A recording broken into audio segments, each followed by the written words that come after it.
Okay.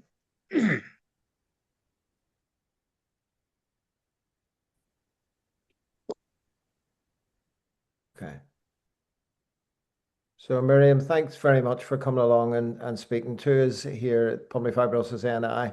I'm delighted that you're taking the time out to give us a talk and a presentation today. And as I said, we're recording it, so those that can't make it can listen later on. So, welcome, Miriam, to Northern Ireland. Thank you so much. I'm delighted to be here and I really appreciate the invitation. Are you happy for me to get started? Please, please. Great. Before I launch the presentation, I would very much welcome everybody to tell me what they would like out of this session so I can tailor it to what you need. So I am a pharmacist and I specialize in interstitial lung disease. And there is another pharmacist who will be giving you a talk. So the way we've decided to split it is that I will run through the medicines that will alter the disease and how it behaves. And Anne will very kindly cover the symptoms and the medicines that we use to manage those. So I hope that's okay. And does anyone have any burning questions or points that you want to make sure I cover during the session? Please feel free to unmute. No need to put up your hand. You can. I'd like to ask a question. Will you move? No? No. Oh, right. Simply about the side effects from Nitibahan, the Yeah. Nitibahan, or Ovid, I'm saying it all wrong. I suffer from a lot of hair loss Okay. as well Fine. as the sickness and the diarrhea. But I found I was shocked when my hair started falling out, and I've got little baldy spots uh, throughout, especially up here at the top of my head, and that's why I had all my hair cut off. I used to have a bob, and I hadn't noticed it as listed as one of the side effects, so it sort of Yeah. shocked me at first.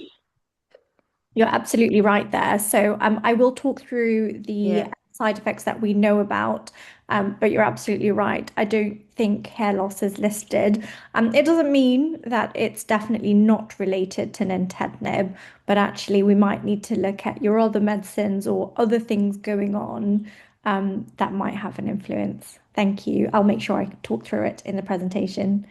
Any other questions or points people would like me to cover?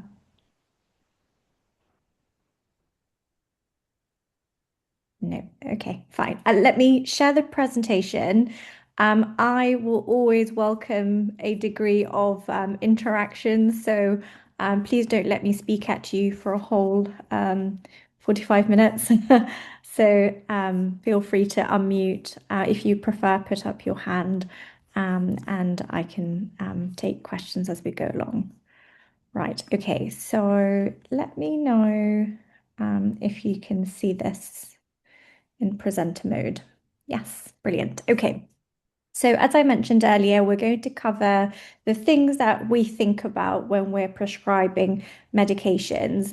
And I thought we'd start off. I know that you are Northern Ireland, and this kind of pathway might not exactly reflect what happens in Northern Ireland, but I think there are going to be broad similarities in that we often will have a primary care provider, so your GP or somebody in your GP surgery looking after you.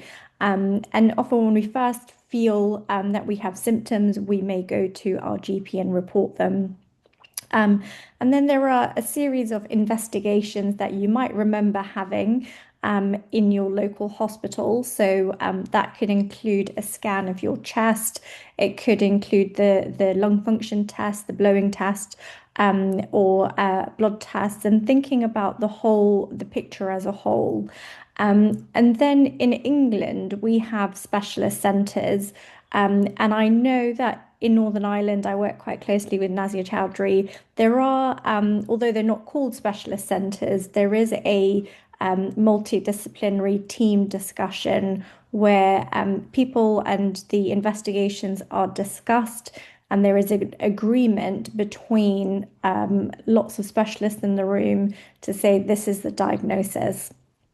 But what we want ideally is for you to be able to access care and information from all the people that you come across. So your GP should be able to help look after your condition just as well as the local hospital team or the specialist team. And we might not be there yet, and certainly we definitely aren't in England. But actually, this is the ideal that you can access the care that you need from a range of teams. So it's definitely something to think about. So did you say something there, or was that? No, okay. So often, when people have been to see their consultant and they've had a series of tests, they will then be referred to the pharmacy team and in some cases the nursing team for the treatment of their condition. Now, we can broadly group the treatment into three different areas. So some of you might have had an inflammatory condition to begin with. So you might have had inflammation in the lining of your air sacs or a rheumatoid related condition where you have inflammation somewhere else in your body, but then that develops into an interstitial lung disease. The second pathway is the fibrotic one. So I imagine that most of you will have a degree of fibrosis. And it could be that you just have fibrosis, and that has developed for unknown reasons. But then the third group is people who have inflammation and fibrosis. So that inflammation has persisted over a number of years and developed into fibrosis. So I like to broadly group people into those three groups because it helps with treatment. Yes, within those, so there are, 200 different subtypes of interstitial lung disease. So I don't mean to, oversimplify it, but when we're thinking about treatment, I'm thinking, do we need to treat the inflammation? Do we need to treat the fibrosis? And in some cases, do we need to treat both? So I've just mentioned the different subtypes. I should have waited for this slide, but there are lots and lots of different types of interstitial lung disease that can start off being related to another condition, could be related to certain medications, certain exposures to, asbestos, for example, depending on occupations. And so there are lots of different types of interstitial lung disease. So if your case is discussed in a multidisciplinary team meeting, it's because it's really important that we get this subtype right, because that will then mean we can offer you the right treatments. And so there's often lots of passionate discussion about the results of your tests in these meetings because we want to make sure we have the diagnosis right. So I like this for visual purposes, not to scare you, but if I'm thinking about the inflammatory pathway first, this is just a really nice few kind of pictures to describe the inflammatory pathway. So when I'm thinking about treating you, I want to target that pathway in as many different ways as possible. So we'll often start with medicines like steroids, so prednisolone, for example, because we know that they work the fastest and work on multiple elements of this pathway. The problem with them is this long-term side effects. So if we continue to take steroids over a long period of time, we often will find that people will experience side effects that we can't reverse. So we like to then get in there with another second medication to help target multiple elements of the same pathway. So you might find, I don't know if any of you are on any medicines that suppress your immune system, but you might find you take medicines like prednisolone, mycophenolate, and tacrolimus. And that's perfectly okay because each of those medicines work on different parts. And what we want to do is get that inflammation under control as quickly as possible. Do we have any questions on this? No. Can I ask actually, because I do have a few slides on medicines that suppress the immune system, and I won't necessarily go through them if it's not helpful or relevant to you. So I can skip across to antifibrotic medicines if that's the most helpful. But I did wonder if some of you might be on medicines that suppress the immune system. So if you are, would you pop your hand up or just say yes, and then I can run through those slides. Yep, thank you, Ibrahim. Yeah. Okay, great. Thanks, Heather. Okay, so I will just run through those and then we'll move on to the antifibrotics. So I imagine that you will be on immunosuppressant medicines and antifibrotics. So we'll talk through those in a little bit of detail. I've already mentioned steroids and potential examples like prednisolone. The common side effects with steroids. So unfortunately, they can just affect all aspects of your body. So they can affect your bone health, the lining of your stomach. They can affect your eyes, your blood sugar, pretty much every organ you can think of. So at small doses for a relatively short period of time, that is acceptable. But actually, the longer you take these medicines, the greater the risks of those side effects. And so, what we like to do is give you the smallest dose for a shorter time as possible. And we also give you medicines to help protect you against those side effects. So, if you are taking steroids, you should be on calcium and vitamin D. And if you've had a bone scan and we know that you have low bone density, then you should also be on a special medicine called bisphosphonate to help rebuild some of that. You should also be on something to protect your stomach.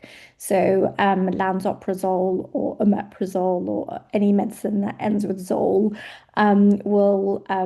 it is probably essential. So if you're not on any of those, I would advise going to see your GP and saying, I've been on this medicine for a good while. Why am I not on these supplements?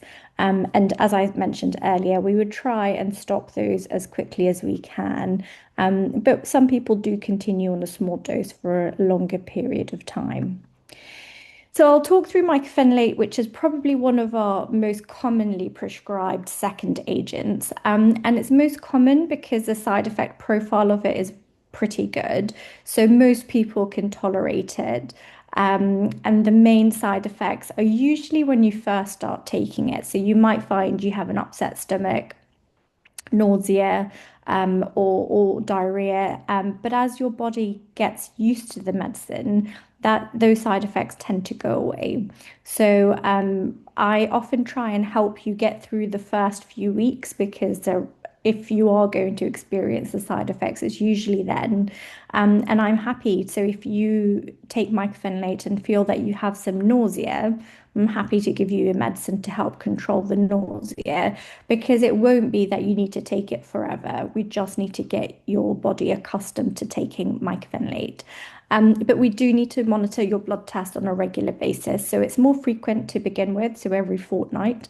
But once you're on a stable dose, we reduce that to monthly and then 3 monthly thereafter. So it is a longer term blood monitoring commitment, but actually becomes less frequent, which makes it less of a burden.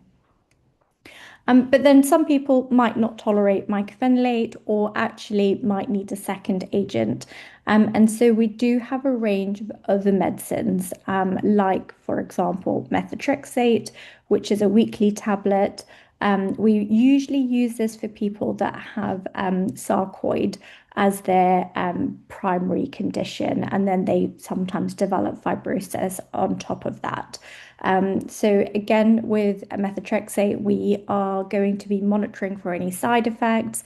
We'll be monitoring the blood tests as frequently as the mycophenolate, and we just need to make sure that it continues to be safe, but also is effective in controlling that inflammation.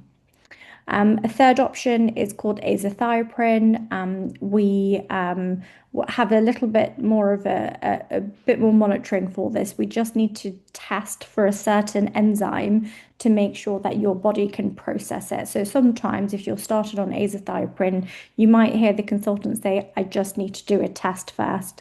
And that's just to see if your body can process this medication. And often we would use azathioprine as a replacement for mycophenolate. So if people who have side effects on mycophenolate and really don't get on with it, we then offer them some azathioprine. But similar advice applies around managing side effects and monitoring the bloods on a regular basis. So there are other medicines. So I don't know if any of you will be on these or have had them in the past. But there are some that I like to call the big guns. So sometimes inflammation is affecting, your lungs in quite a fast pace. And then we need to go in with some intravenous medicines, so through the vein, rather than taking a tablet.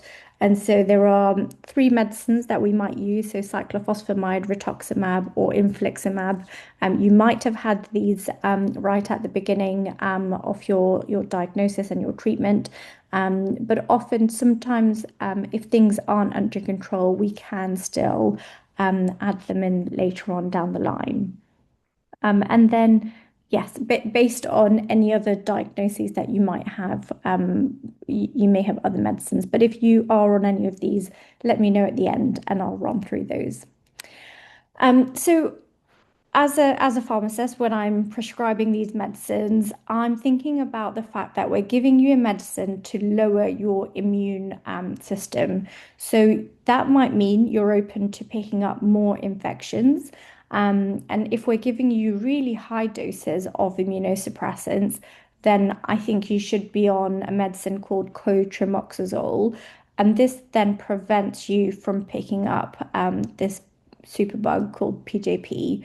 But that's only if you're on a really high dose, and usually that means you're on the intravenous medications. Sometimes people will have recurring infections. So you might have had 2 or 3 chest infections in a year. 2 to 3 is considered the norm, but some people will have 4 to 5 or 6. And that means that you're having far too many chest infections. And perhaps we can give you a medicine, an antibiotic at a low dose to prevent that. We always recommend that you have your COVID vaccine, your influenza, and your pneumococcal. So the COVID is every year. But to be honest, I don't know if I've heard, I think that people who are higher risk can have the COVID vaccine at the moment. The influenza, I hope everyone's had that. That's been out since September. And then the pneumococcal is for prevention or reducing your risk of picking up pneumonia. That one, it just depends on which medicine that they gave you. It could be repeated every 5 years, every 10 years, or it could just have been a lifetime one. So if you've had it, I would just check in with your GP to see which one they gave you, just so you can keep on top of when the next one is due. But you don't have to repeat that every year. And then there's the shingles vaccine. So again, if you're over 65, there is a recommendation that you have a shingles vaccine if you're on immunosuppressants. And I like to make sure that you have a rescue pack of antibiotics at home. So if you do pick up a bug, sometimes it takes longer than 24, 48 hours to see your GP. But if you know that green phlegm, high fever, sore throat, all mean a chest infection and you have the rescue pack of antibiotics at home, I think it's great for you to just start taking those and prevent any delays to your treatment. So if you don't have any of these, it might be that, having a kind of low dose of antibiotic isn't appropriate for you. But I think the vaccinations and treating infections with a rescue pack is definitely a good consideration. So if you don't have those, talk to your team about getting them. Okay, you can see I'm a fan of lovely pictures. So let's talk about antifibrotics. So these you might know as nintedanib or pirfenidone. So those are the two options we have at the moment.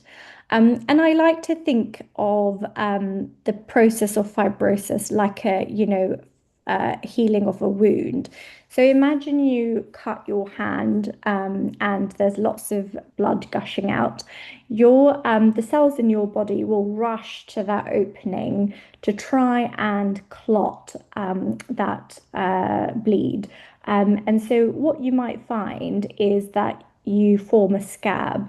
But if you were to keep on peeling that scab, and I'm definitely a peeler, I know it's a terrible thing to do, you will eventually see that actually you've left a permanent scar there because you've just peeled the area too many times. And if you imagine a similar process going on in the lungs, where something has gone and upset the lining of the air sac. And your body is really good at responding and trying to treat that. But actually, this agent or whatever it is keeps coming along and disturbing the lining of your air sacs. And eventually, it gets to a point where the scarring becomes permanent.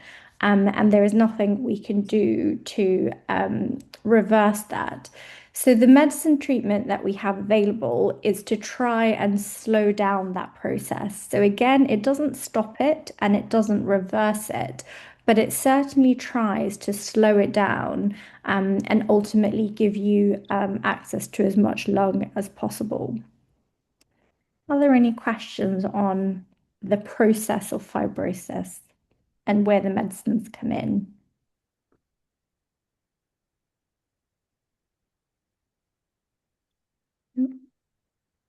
Marium, if you don't mind, you mentioned the process of fibrosis, and then we introduce the medication. What's the difference in how pirfenidone and nintedanib reacts to those cells? How do they do it? Because they're two different ones, so they must do something different. Yes. So in this image, they both work on the same pathway. And I think we've said that because actually we don't know how pirfenidone works. So nintedanib, we know a little bit more about the mechanism. It inhibits, so it blocks certain receptors. So that means we can't develop that fibrosis once the kind of area is blocked. With pirfenidone, it's a little bit broader. We don't really know, how it works, but actually, I think it works on similar aspects. The reason why we would switch from one to the other is based more on side effects rather than how well they work. Because looking at the evidence and from our experience, they seem to work just as well as each other. So it does suggest they work on the same pathway, um, but it's more the side effect profile, which is slightly different. So they have different mechanisms, different ways of working, but they work on the same aspect. So what makes a clinician decide which one's most? I know they quite often talk to the patient about and give them the option. Is that why? Because does it not make any difference, or does it really? Is there between one patient and another? Is there preferred choice? Yeah. So I do have slides on this coming up. Okay. But yes, it's usually not. Oh, I was just thought you were saying something. Hope you So turn it's your nose usually up at not me. based Well, on how well have they it as work. soft It's as anything. usually It's like a what better people would prefer. Yes, you better. You better. Daisy, I might just mute you. I don't think you're speaking to me. So if you do want to, feel free to unmute. So yeah, I will go through that in a slide or two. Right. Okay, so the next slide actually starts making some of these decisions for us. So when I'm thinking about offering treatment, the first question I ask myself is, what's the diagnosis? So remember right at the beginning, I said there are some people that have an idiopathic pulmonary fibrosis. So the pulmonary fibrosis where we haven't identified a cause. And then there was that third group of people that had an inflammatory condition, but then that developed into an additional fibrotic picture. So that's called progressive pulmonary fibrosis. So I'm thinking, do you have idiopathic pulmonary fibrosis or do you have progressive pulmonary fibrosis? And the reason I ask that is if you have an idiopathic pulmonary fibrosis, I can offer you nintedanib or pirfenidone. But if you have a progressive pulmonary fibrosis, we only have evidence that nintedanib is an effective treatment option. So that already makes that decision for us about which one I can offer. And then I'm thinking again about idiopathic pulmonary fibrosis. And if your breathing tests show us that your forced vital capacity, so that's what we use to measure your total lung volume, if that is above 80%, then that means, again, the only treatment option that I can give you is nintedanib. But if it's between 50 and 80%, I could offer you nintedanib or pirfenidone, and you make the decision. So some of these decisions are pre-made because that's what we're allowed, because based on the evidence, but also what NICE recommend. Uh, but then where I have the opportunity to offer you a choice, I will definitely do that. Sometimes I then run through this long list to check whether or not you can truly have these medicines. And it's not because, we want to, stop you accessing the medicines. We need to make sure it's safe. So I won't always do this with you, but I will go through and have a mental check beforehand and think to myself, can you have pirfenidone? Or is there something in there that makes me a little bit more cautious or completely against it? So when something is contraindicated, it means we cannot give it to you. And that's if you have a severe kidney disease or liver disease, that means that your body won't be able to process the medicine.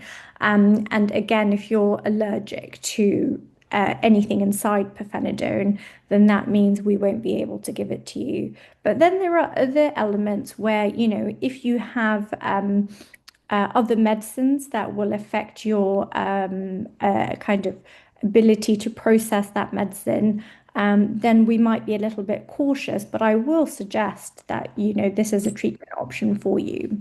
So your healthcare professional might not have run through this whole list with you, but actually it's definitely a thought process before talking to you about the medication.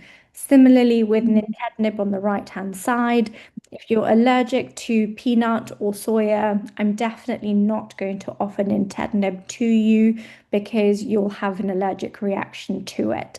But actually, if you have tummy-related conditions, so if you have diverticulitis, for example, or if you do have other issues going on around, bleeding, then we'll talk about those risks, but ultimately it is your choice as to whether or not it's something you would like to try and take.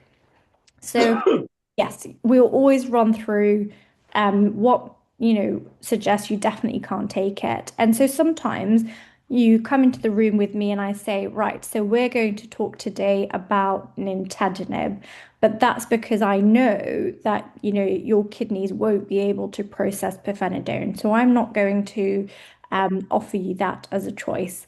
But equally, where it's, possible for you to have both, and I've looked through this list and everything's okay, then I will say, let's talk about these two medicines and you can tell me what you would like. I think someone's just popped a question in the chat. Okay, fine. Right. So, yeah, let's then talk about when you're in the room with me and I'm offering you pirfenidone or nintedanib. I'll often show you something like this, which tells you the differences between the two medicines and how it could work with your lifestyle. So, pirfenidone is usually taken 3 times a day, and you do need to take it with your meals. And if you struggle to have 3 meals a day, so you don't have breakfast, lunch, and dinner, then that means that potentially that's not the right option for you. Because nintedanib, on the other hand, is a twice-a-day dose. Again, it does need to be taken with food to avoid any side effects, but it can be taken twice a day. Both of these medicines can affect your liver, so we do need to monitor that monthly initially and then 3 monthly or potentially less frequently once you're stable. Both of them can affect your tummy. So pirfenidone, I find more people will tell me that they experience the nausea with pirfenidone. I'm very happy for you to take any medicines to help manage that nausea, but it certainly is reported more frequently. With nintedanib, I have more reports of diarrhea, and actually that can occur at any point. So with pirfenidone and the nausea, I often say to people, once you get past the first 3 to 6 months, it's very likely that you're going to do well on pirfenidone thereafter. So you won't then suddenly develop nausea. Actually, it will tend to settle. With nintedanib, you can develop diarrhea at any time. And so sometimes when people lose weight or there is another change in their system, that might lead to a new diarrhea. So it's just something to be aware of. Both of these can cause dizziness and fatigue, and pirfenidone can lead to a photosensitivity rash. So if you're in the direct sunlight, you might develop a rash, and that's why it's recommended that you use a sunscreen at factor 50 and protective clothing. On the other hand, nintedanib has been known to lead to a higher blood pressure. So we do just say routinely keep an eye on that. So sometimes just laying out the differences helps people make that decision. So I used to have pre-Brexit, have lots of people telling me that they go to Spain and they live in Spain. And so they didn't necessarily want a medication that would require them to stay out of direct sunlight. And so they would pick nintedanib. But then I've had people that tell me that, they have diverticulitis and they already have so much trouble with diarrhea, and then they opt for the pirfenidone. So it's usually a personal decision as to why one will work over the other. And then I will run through a list of medicines. Um, so I want to know what you take when you're at home, because I need to check for any interactions. So usually these medicines um, interact with antibiotics, but also some mood changes as well. So I would want a full list of your medications. So sometimes it's a surprise to people when I ask for their list of medicines and they think, oh no, I didn't think we'd need this. I would always suggest going to see your pharmacist with your full list of medications, because we can always check things. The last thing you want is that we give you a medicine that interacts with the other and then one doesn't work very well or you get more side effects. So it's always worth checking. So I just put these references on, not because I thought it was useful for you to have a look, but more so that we discuss it. And I was going to talk about this third group of people who will be on medicines for the immune pathway, but also for the fibrotic pathway. And actually, there are lots of studies where we've looked at the people who are prescribed both sets of medications, What we don't yet have a comparison with is what happens if we stop the immunosuppressants. So it's very much a clinical decision. So some of you might have started off with an immunosuppressant, but your doctor's decided, actually, I think it's time we stop that and give you nintedanib instead. But actually, some of you may continue. So it's very much based on your condition, and it's that case by case discussion rather than a blanket approach. So, at the kind of point at which we're prescribing you this medication, you should have a full understanding of your condition and why we want to give you this treatment. So, for antifibrotics, it's to help slow down the progression of the fibrosis. And then I would want to have a look at your baseline blood test. So before we've started any treatment, what does your full blood count look like? Your kidneys, your liver, your inflammatory markers. I want to make sure you have a lung function test, and we've checked your oxygen saturations as well.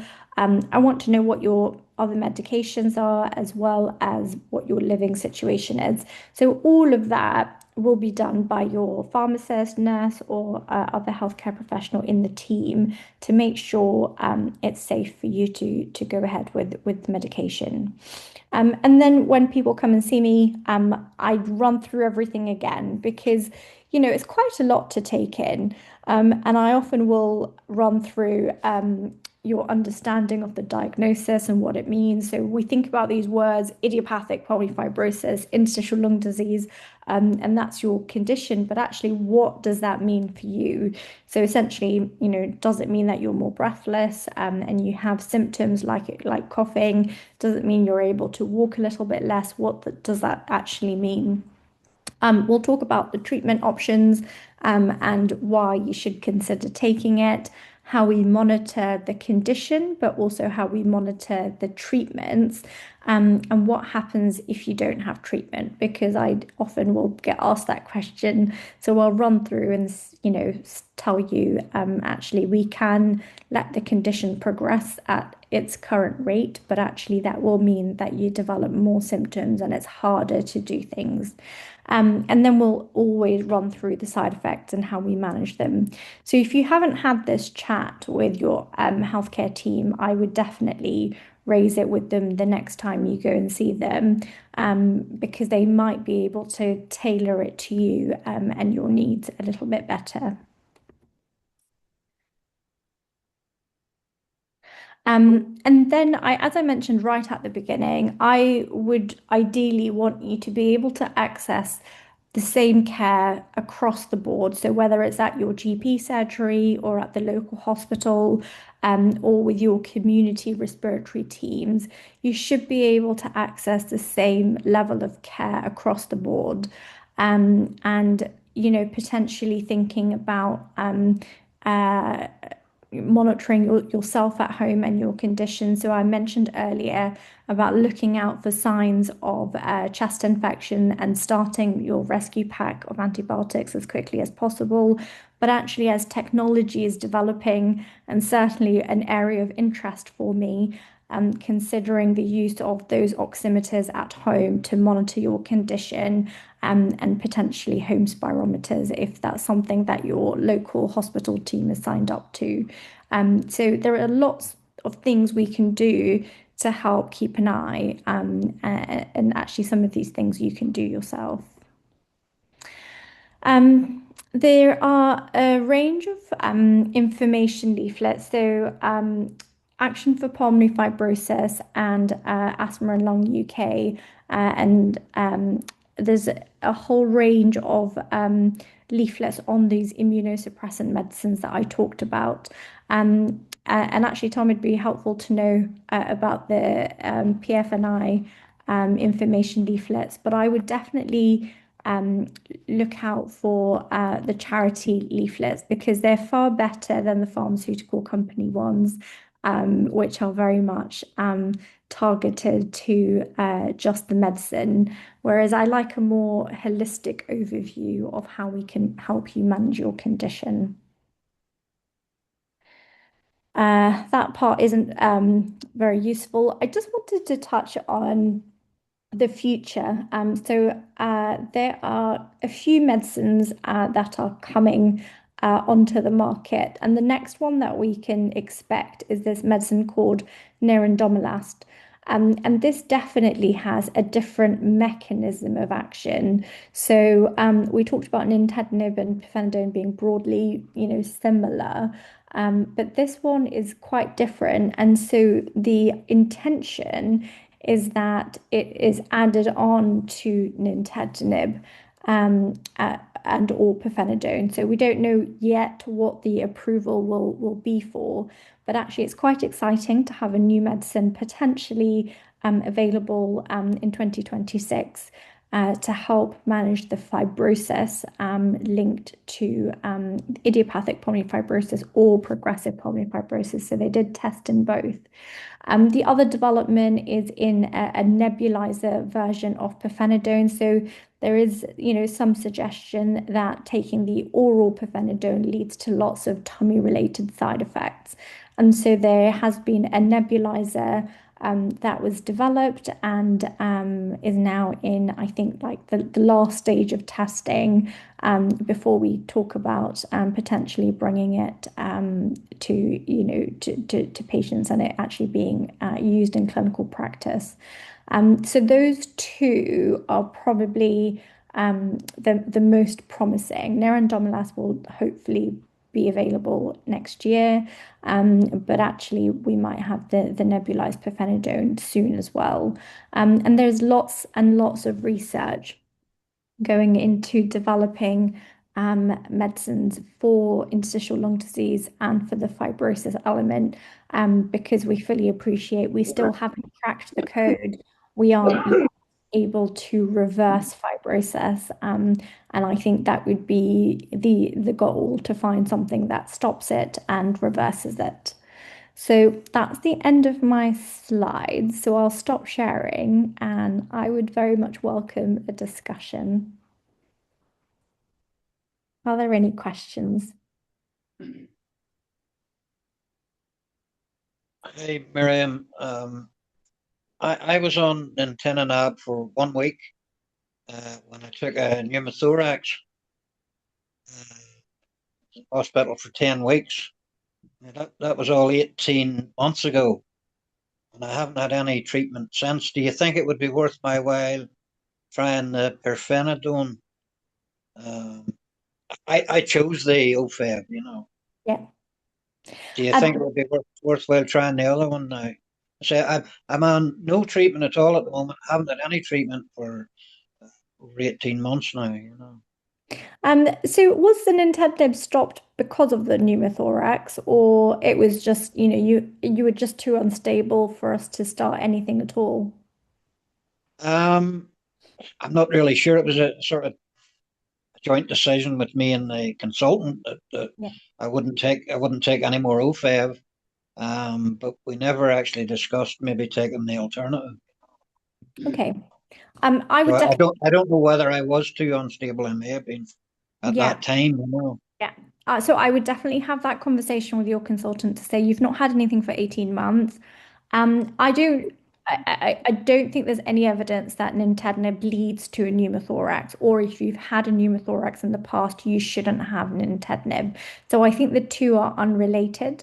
So I would definitely say, it's been 18 months. Can I restart nintedanib, or can we consider pirfenidone as the alternative? So I think that's a very fair question, and it would be worth raising with the consultant.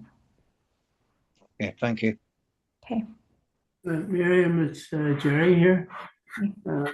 I was on nintedanib, but the side effects were too much for me. The diarrhea was almost constant. It was on a daily basis, maybe 4 or 5 times a day. I couldn't function properly, and I couldn't get out. So I took the decision. The dosage was lowered, but the side effects still persisted. So I took the decision to come off the drug completely. Yep. So for about the last year or so, I've had no antifibrotic drug treatment whatsoever. And my question is, should I be looking, or should the consultant be looking at something alternative to the nintedanib? It has never been mentioned to me that I could try something else instead of nintedanib. So at the moment, I'm getting no anti-fibrotic Yeah. medication at all. Yeah. So without, knowing everything in full detail, I would say it seemed like a very fair question to ask whether or not you could be considered for an alternative. The other thing I sometimes suggest, so I didn't cover this in the presentation and I probably should have, but when people develop diarrhea on nintedanib, there are a few things that I check just to make sure we definitely can't have it. So one of those is other medicines. So it might be that it's interacting with something that's leading to you always getting the diarrhea. And if that's the case, can we change that other medication? Secondly, are you taking it with meals? So are you eating enough food for us to be able to hide it in your belly?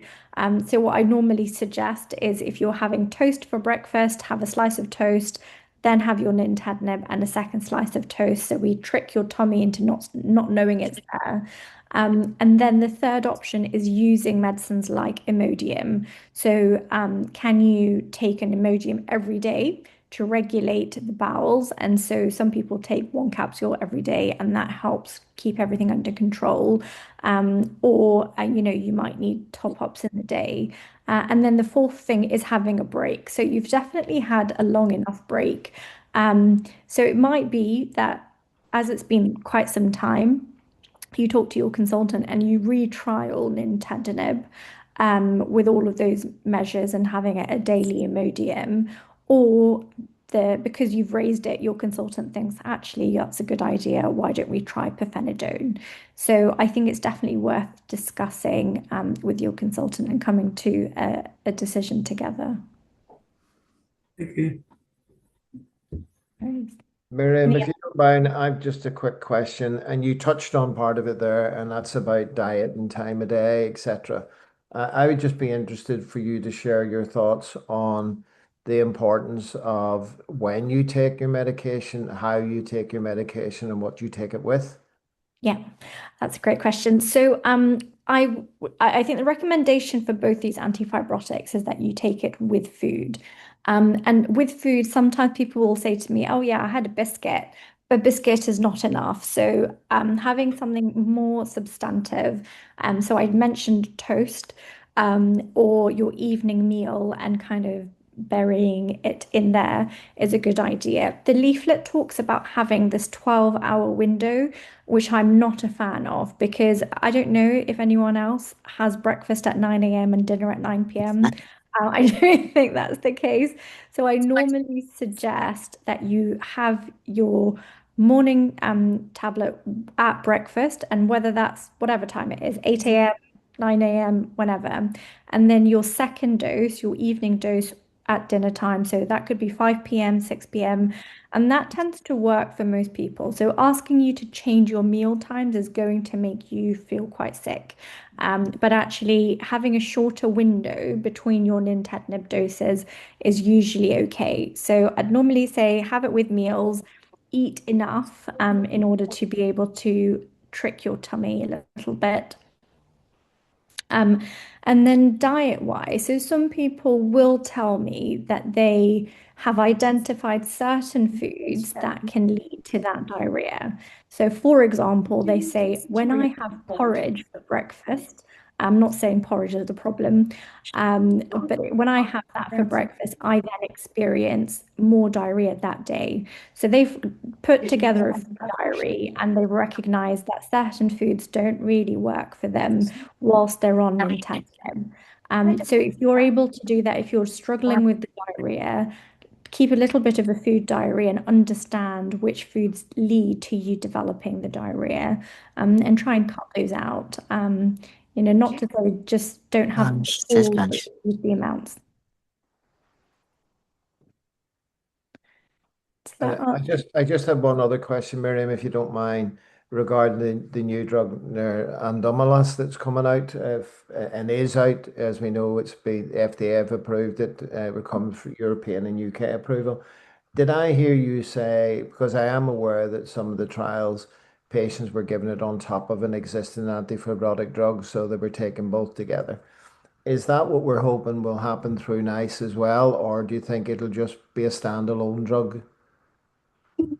Yeah, so when I looked at the clinical trials, I think people tended to do better when they were just on nerandomilast.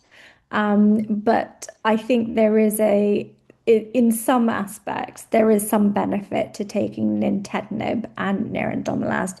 What didn't come out very well in the clinical trials is the combination of pirfenidone and nerandomilast. So I would be very surprised if we had approval to use that combination together, because the study data wasn't favoring that combination. And also, if we're thinking about the burden of taking an additional tablet and the potential threat of some more diarrhea, I think as a clinician, I would feel more comfortable with one medication, so be that nerandomilast on its own, and then if we really need, we add on the nintedanib. I think I would struggle to start them both together, particularly because, if you do develop side effects, we won't know which medication is causing it. Thank you. Hello. Hello. Yep, hi. Thank you very much for saying about taking the tablet not 12 hours apart, because it really, I can't do it anymore. I tried it, it never did work. But I was told by Nasria said there was an overlap time in it, that it didn't disappear, but you've actually put that to rest for me. Okay. And I think good. maybe other people who are on the likes of the nintedanib will understand. Have your breakfast, get the tablet halfway through, then have your dinner, not a snack later on, because the snack won't do the job. And you can't really eat a meal at 9 o'clock at night. No. Yeah.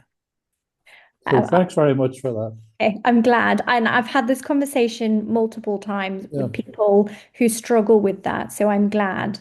And hopefully having normal meal times will improve things for you. Yeah. Now, could I just ask another thing that I noticed on the list of the likes of the nintedanib about bleeding? Oh, yeah. I've had a problem with my, that bowel problem that you talk about? I've only half a bowel, but I ended up that I can get a blockage on it because of the scarring. And this year I ended up in the hospital with a blockage, but they found that I had an ulcer. Okay. Would the nintedanib create that problem, or is it just a coincidence? So I don't think we will know. And I think if you were having multiple ulcers whilst you're on treatment, we might start to get concerned. But if it was a one-off, it could be, a whole range of things. It might be other medication that's influencing it. It could just be, the way your bowels are, and that higher risk of getting ulcers anyway. Are you on anything to prevent ulcers? So No. lansoprazole or omeprazole or No. No. What it is I have to go back to get the camera test. They took me in, but they they give you the choice of a sedative or just trying to put the camera down your throat with it frozen.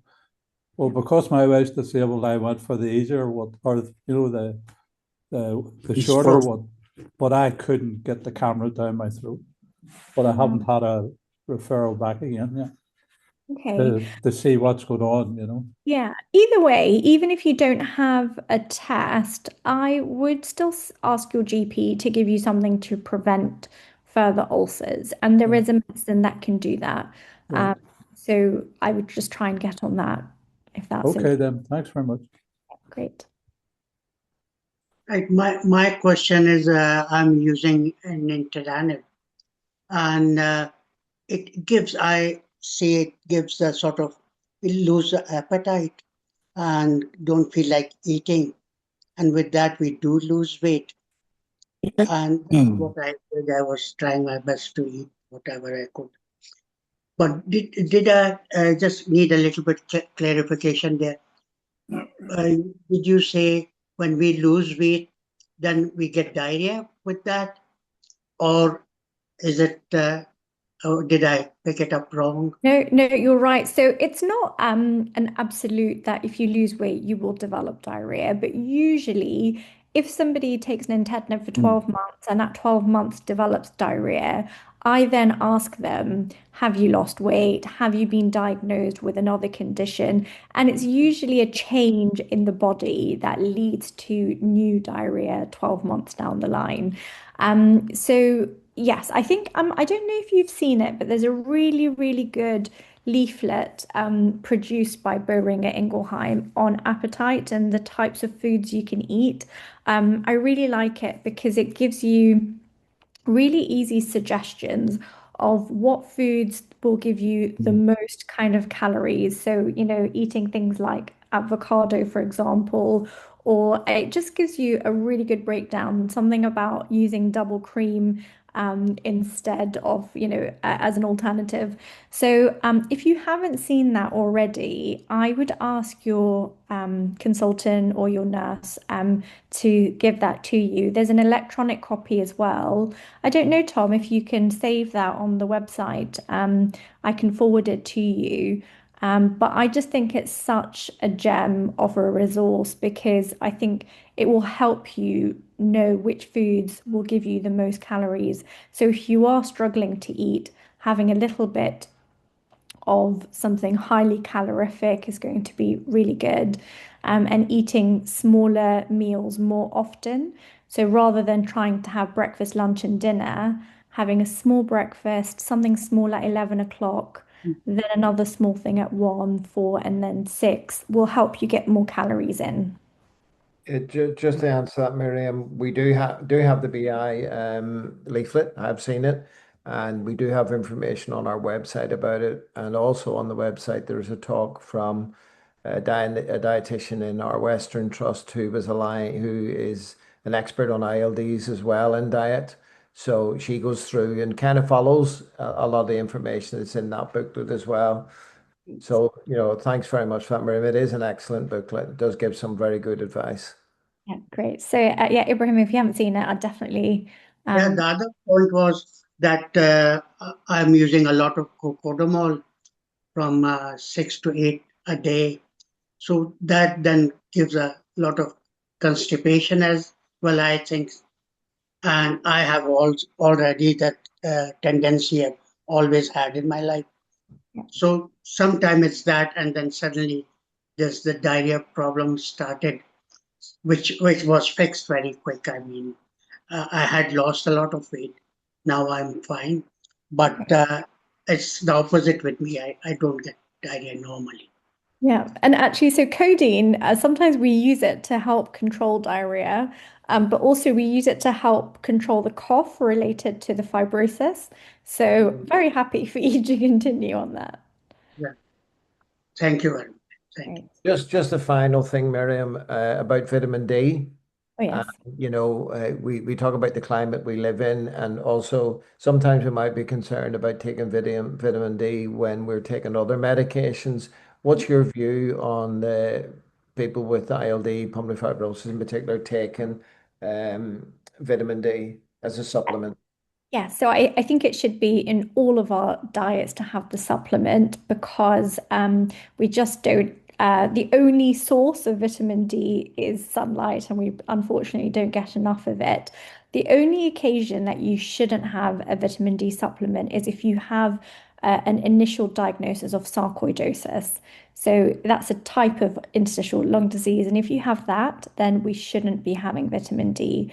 But everybody else, I would definitely recommend it as a supplement, especially if you're female, because the female enzymes, or like hormones, I should say, like estrogen, are not kind to our bones anyway. So I would recommend everybody to be on a vitamin D supplement, because we just don't get enough of it from natural sources. And what would your daily dose rate be recommended, Marium, for vitamin D? So it's usually 1,000 units, which I think is the equivalent of 25 micrograms. So you don't necessarily need it prescribed. You can buy it from a health shop or your pharmacy. Thanks. I'm always pushing it, so I just wanted to. You wanted someone else to push it too. Yes, big fan of vitamin D.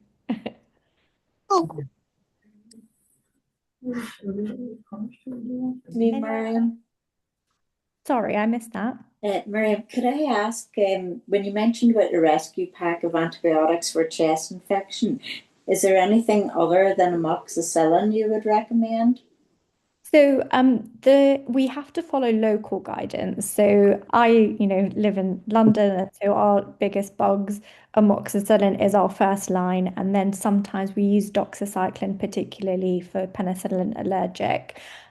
So it would very much depend on your local guidelines. But amoxicillin is a very safe bet. It's broad in the bugs it covers. Great, thank you. Is there anything can be done for the fatigue problem, which we have normally, for some reason, sometimes you find it for no reason, you're feeling really tired, haven't done much during the day. And so it's anything can be done for that, to any sort of vitamins or something to take or. Yeah, I wish there was a medication we could give, but actually, it's more the fact that you're just not getting enough oxygen into your system, which is leading to that fatigue. So you might or might not like the sound of this, but the only way to combat that fatigue is by physical activity.